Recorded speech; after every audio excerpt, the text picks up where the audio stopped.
Hello guys, in this video I'm going to show you how to enable the breaking news and updates notifications on the AccuWeather application.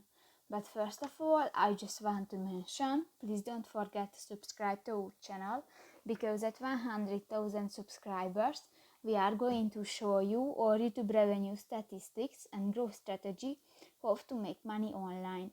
So let's jump into it. First of all, open the application on your device.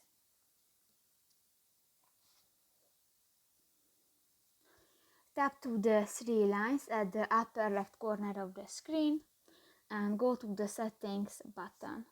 Scroll down and click to the manage notifications button. And here you can find the second option, the breaking news and updates. Receive updates for your default location. And if you want to enable, just click to the next white circle and on. So that's pretty much it for this video, guys. See you in the next one. Bye bye.